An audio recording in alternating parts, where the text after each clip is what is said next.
लहसुन प्याज जो सेवन करते हैं ना, बहुत ज़्यादा मात्रा में जो सेवन करते हैं, उनका मन भी उसी तरीके से विषयों के प्रति ज़्यादा आसक्त हो जाता है, चंचल हो जाता है।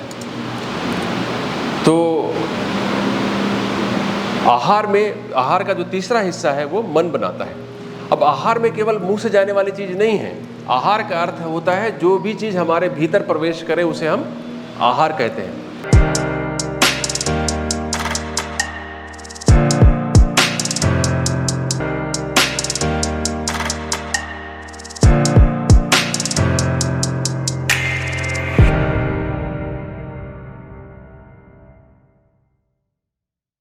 तो अभी तक हमने यम पढ़ लिया है। अब आगे हम शुरू करते हैं नियम। पहला है शौच। यम नियम की थोड़ी सी ऊपरी जानकारी आपको पहले दे चुके हैं हम, है ना, पहले के सेशंस में। और पतंजलि मुनि ने भी ऐसा किया है, इंट्रोड्यूस कर दिया है पहले ही। अब इन नियमों के फल बताए जा रहे हैं, क्योंकि पतंजलि मुनि बड़ा सिस्टमेटिकली चलते हैं। पहले उन्होंने थोड़ा थोड़ा इंट्रोडक्शन दिया, अब उनके फल बता रहे हैं। शौचात स्वांग जुगुप्सा परय असंसर्गः।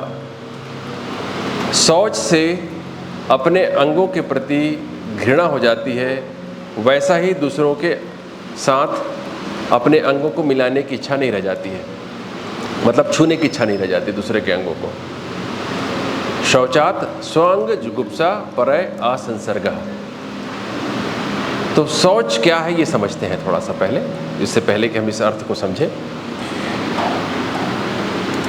शौच का सीधा सीधा अर्थ है शुचिता, साफ सफाई। इसके दो प्रकार हो सकते हैं, बाह्य शौच और अंतः शौच। बाह्य शौच में शरीर की साफ सफाई, इसे हम शोधन कह सकते हैं। जैसे आप साबुन लगाते हैं, रगड़ रगड़ कर धोते हैं, स्क्रब करते हैं, तो आप बाह्य शौच का पालन कर रहे हैं। और दूसरा अंग है अंतः शौच, जिसमें कि आप मन के लेवल पर काम करते हैं। तो दोनों ही बहुत महत्वपूर्ण हैं। बाह्य शौच भी उतना ही महत्वपूर्ण है जितना कि अंतः शौच। कोई केवल अंदर से शुद्धि का प्रयास करे और बाह्य शौच पर ध्यान न दे तो भी बात नहीं बनेगी। और कोई केवल बाहर ध्यान दे, महंगे महंगे साबुनों से नहाए और अंतः शौच की फिक्र ना करे तो भी बात नहीं बनेगी। बाह्य शौच शोधन। अगर आप योग के मार्ग पर थोड़ा बहुत भी आगे बढ़े होंगे तो आप जरूर दो किताबों से मिले होंगे। एक है हठयोग प्रदीपिका और दूसरा है घिरण्ड संहिता, और एक और है गोरक्ष संहिता। बट ये दो शास्त्र ज़्यादा पॉपुलर हैं, घिरण्ड संहिता और हठयोग प्रदीपिका। ये दोनों शास्त्र हमारे पास रखे हुए हैं लाइब्रेरी में। इसमें षठ कर्म की बात आती है। षठ कर्मों के द्वारा, 6 क्रियाओं के द्वारा शुद्धि की बात आती है। उसमें एक है धौती, एक है वस्ती, एक नेति, एक लौकिकी, एक त्राटक और छठा कपालभाति। कपालभाति को भी इसमें शामिल किया गया है। कपालभाति यद्यपि प्राणायाम में भी आता है, बट वो भी एक शुद्धि का तरीका है। तो इन षठ कर्मों के द्वारा भी शरीर की शुद्धि की जाती है। तो ये सब किसी योग आचार्य के मार्गदर्शन में करना चाहिए। अगर ये करते हैं तो शरीर हल्का हो जाता है और अन्य मन को स्थिर रखने में, एकाग्र करने में आपको मदद मिलती है। नहीं तो आप शरीर का ही ज़्यादा ज्ञान रखे रहेंगे और मन के स्तर पर कार्य कर नहीं पाएंगे, है ना। जब तक शरीर बोध बना रहेगा, जब तक शरीर अस्वस्थ है, शरीर का बोध बना रहेगा। देखो, स्वास्थ्य की एक ही परिभाषा है कि शरीर का पता नहीं लगना चाहिए कि मेरे पास शरीर है। अगर शरीर का पता चल रहा है मतलब अभी आप अस्वस्थ हैं। किसी भी रूप में शरीर का पता चलता है आपको तो आप अस्वस्थ हैं। इसीलिए कोई आदमी शारीरिक रूप से स्वस्थ हो लेकिन अगर देहाभिमान हो तो भी अस्वस्थ माना जाता है। देह पास से अभी भी बंधे हुए हो आप तो अभी भी आप अस्वस्थ है, ऐसा माना जाता है। तो ये बाह्य शौच की बात हो गई। तो बाह्य शौच बहुत महत्वपूर्ण है योग के मार्ग में। दूसरा है अंतः शौच, आंतरिक शौच। आंतरिक शौच मन की प्रसन्नता और मन के कसाय कलमशों का दूर हो जाना अंतः शौच है। इसके बारे में हमने पहले भी पढ़ा है। जब आपको मैंने भगवान बुद्ध के साथ तुलना करते हुए बताया था कि पतंजलि योग शास्त्र में जब पहले अध्याय में हम पढ़ रहे थे तो हमने पढ़ा कि मन की चंचलता एक बड़ा दोष है जिसे दूर करना चाहिए, और वो दूर होता है जब मन की सफाई होती है। और मन की सफाई तब होती है जब आप लोगों से डील करना जानते हैं, how to deal with people. आप दूसरों से कैसा व्यवहार करना चाहिए, ये कला जब सीख जाते हैं तो आपके मन की चंचलता खत्म हो जाती है। वो क्या तरीका है? मैत्री, करुणा, मुदिता और उपेक्षा। अगर इन चारों चीज़ों को आप सही जगह पर उपयोग करते हैं तो मन में चंचलता नहीं रहती है ना। दुष्ट व्यक्ति है तो उपेक्षा का भाव रखें, अगर आपके समकक्ष कोई व्यक्ति है तो उसके साथ मैत्री का भाव रखें, कोई आपसे ऊंचा उठ गया है तो उसके साथ में मुदिता का भाव रखें, कोई आपसे नीचे है तो आप उसके साथ में करुणा का भाव रखें। इन भावों का उपयोग करते हैं तो मन पवित्र हो जाता है। तो हमेशा ध्यान रखना चाहिए कि हमारा मन चंचल तो नहीं हो रहा है। अगर मन चंचल हो रहा है तो इन चारों उपायों का ठीक से हम उपयोग अपने जीवन में शायद नहीं कर रहे हैं। हाँ, नहीं, मैत्री का देखो, मैत्री, करुणा, मुदिता और उपेक्षा। मैत्री मित्रवत व्यवहार, जैसे कोई आपके समान है तो उससे ईर्ष्या ना करके आप उसको अपने मित्र की तरह माने। जैसे राजपूत जी किसी चीज़ में सफल हो जाते हैं, उन्नति कर जाते हैं, सक्सेसफुल हो जाते हैं, तो मैं उनसे ईर्ष्या ना करूं। तो ईर्ष्या कब नहीं करूंगा? जब मैं इन्हें अपने मित्र के समान मानूंगा, है ना। जैसे आपका मित्र कभी किसी चीज़ में फर्स्ट आ जाता है तो आप बहुत खुश होते हैं कि दुखी हो जाते हैं? खुश हो जाते हैं ना, अरे मेरा फ्रेंड है यार, अपना यार है, ऐसा कहते हैं ना। तो ये मैत्री का भाव पैदा करना होता है। तो कभी किसी के प्रति ईर्ष्या आए तो ईर्ष्या को आप मैत्री भाव से जीतते हैं, ठीक है ना। और कोई व्यक्ति आपसे ऊपर निकल गया तो कई बार कि हम उसके गुणों को छोटा करके बताने की कोशिश करते हैं, जिसे असूया कहा जाता है। तो असूया को आप जीतते हैं मुदिता के द्वारा, है ना। असूया को मतलब किसी के गुणों को कम करके आंकने की जो वृत्ति है मन की, उसको आप मुदिता के भाव से जीतते हैं। मतलब उसको देख के प्रसन्न होते हैं, बहुत बढ़िया कर रहा है, बहुत बढ़िया आदमी है। नहीं तो क्या होता है, कोई आदमी जब अच्छा करने लगता है तो आप कहते हैं अरे वो तुक्के से हो गया है, वो मैं जानता हूँ उसको अच्छे से, वो है बदमाश, लेकिन वो ना तुक्के से सक्सेस मिल गया है उसको। तो आप उसके वैल्यू को कम करके अंडर एस्टिमेट करने की कोशिश करते हैं ताकि आपके अहंकार को तुष्टि मिलती रहे, ठीक है ना। तो ये मुदिता से आप जीतते हैं असूया को। फिर है करुणा। जब कोई व्यक्ति दीनहीन होता है, गंदे संदे कपड़े पहने हुए है, भूखा प्यासा पड़ा हुआ है, गंदगी में है, तो कई बार की घृणा से भर जाते हैं आप। तो ऐसे समय में आपको भाव करना है कि आपके पास ज़्यादा संपन्नता है तो उस व्यक्ति की सेवा करनी है, उसको ऊंचा उठाने में मदद करना है, ना कि उससे घृणा करना है।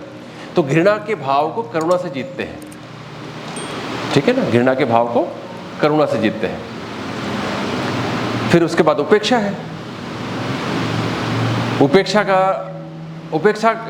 कब उपयोग में आती है? जब कोई दुष्ट व्यक्ति आ जाता है। जैसे कोई व्यक्ति है जो सुने ना है, राक्षसी प्रवृत्ति का हो और कितना भी समझा लो वो सही मार्ग पे ना चले, तो आप क्या करेंगे? उसके पीछे अपना सिर थोड़ी फोड़ना है, उसको उपेक्षा करना है, ignore that person. You do your best to convince that person regarding the righteous path. If that person doesn't understand, ignore that person. उसके पीछे माथा नहीं फोड़ना है, ठीक है ना। तो ये उपेक्षा का भाव है। अगर आप माथा फोड़ते रहेंगे, नहीं मान रहा है, तो आपका दिमाग चंचल बना रहेगा, अशुद्ध बना रहेगा, तो स्थिर नहीं रहेगा। तो आप अपने आत्मा में केंद्रित नहीं रह पाएंगे। फिर शरीर के स्तर पर जीते रहेंगे, दुखी होते रहेंगे। और इस संसार में दुखी रहना मतलब मूर्खता है, कहीं ना कहीं चूक हो रही है, ठीक है। समस्त परेशानियों के बीच में भी आप सुखी रह सकते हैं, ठीक है। तो ये हो गया अर्थ मैत्री, करुणा, मुदिता, उपेक्षा के, ठीक है। तो अगर हम शौच को अपने जीवन में ले आते हैं तो बहुत सारे लाभ होते हैं। छंदों की उपनिषद में आता है, आहार शुद्धौ सत्व शुद्धि, सत्व शुद्धौ ध्रुवा स्मृति, स्मृति लभ्ये सर्वग्रंथि नाम विप्रमोक्षा। जब आहार शुद्ध हो जाता है हमारा, देखो अंतः शौच में आहार भी आता है। अगर आपने आहार ढंग का नहीं किया तो आपकी शुचिता कम हो जाएगी, आपका शौच नहीं सधेगा, ठीक है ना। तो जो भी चीज़ हम ग्रहण करते हैं, उसमें आपको सम्यक होना पड़ता है। गीता में आप पढ़ते हैं ना, क्या पढ़ते हैं? ना तू अति अश्नतः योगो अस्ति, न च एकांत मनश्नुतः, न चाति स्वप्नशीलस्य जागृतो नैव च अर्जुना। इसका मतलब ये है कि अगर कोई बहुत अधिक खाता है या बहुत अधिक सोता है या बहुत कम खाता है और बहुत अधिक जागता है तो उसका योग फलित नहीं होता है। ठीक है ना। इसी को दूसरे श्लोक में जो 6 अध्याय का 17वां श्लोक है उसमें कहते हैं युक्त आहार विहारस्य युक्त चेष्टस्य कर्मसु युक्त स्वप्नावबोधस्य योगो भवति दुःखा। किसका योग फलित होता है? किसका योग फलित होता है? जो शौच में प्रतिष्ठित है। और शौच में कब प्रतिष्ठित होंगे? जब आहार ठीक होगा।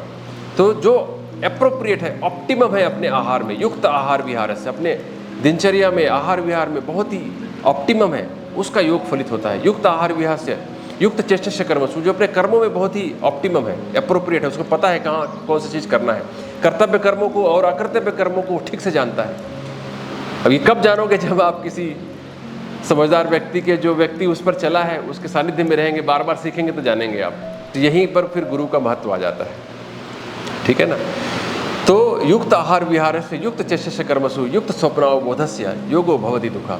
जो जागने में सोने में एप्रोप्रिएट है, ऑप्टिमा है, युक्त है, वो व्यक्ति दुख हरण करने वाले योग में प्रतिष्ठित हो जाता है, जो दुख हर लेता है आपका। योगो भवति दुःखा।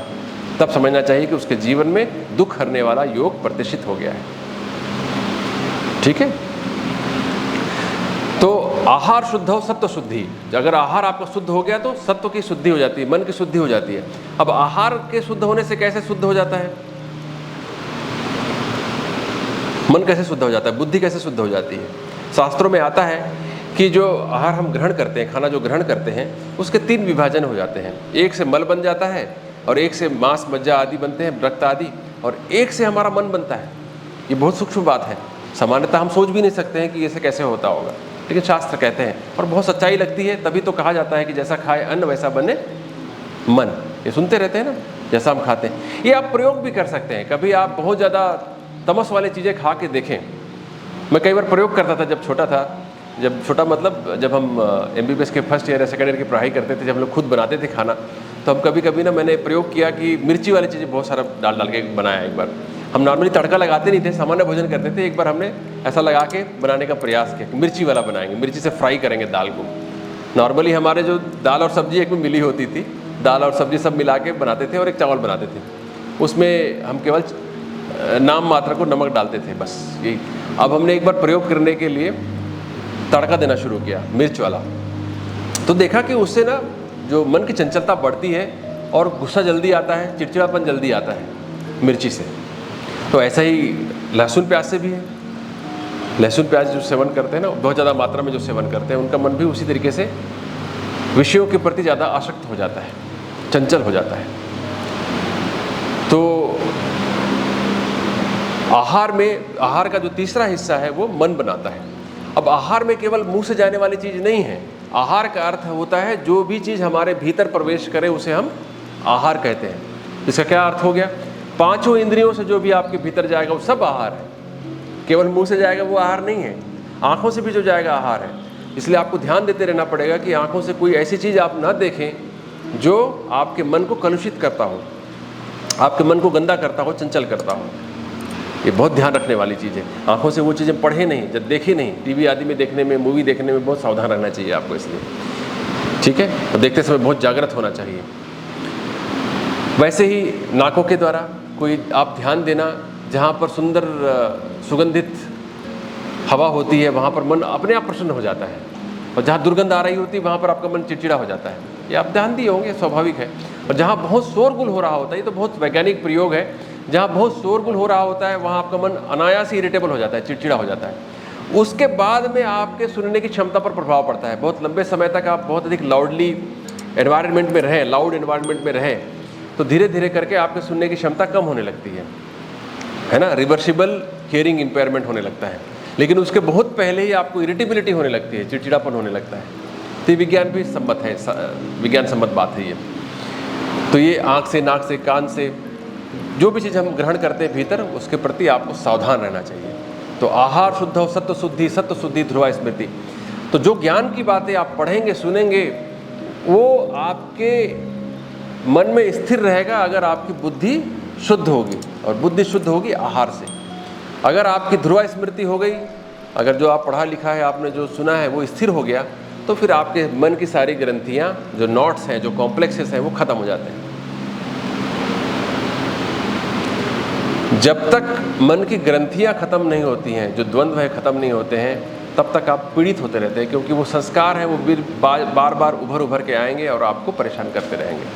तो आहार शुद्ध हो सत्व शुद्धि, सत्व शुद्धि ध्रुवा स्मृति। और जब तक आप शुद्ध नहीं होंगे तब तक आप आत्मा को देख नहीं सकेंगे।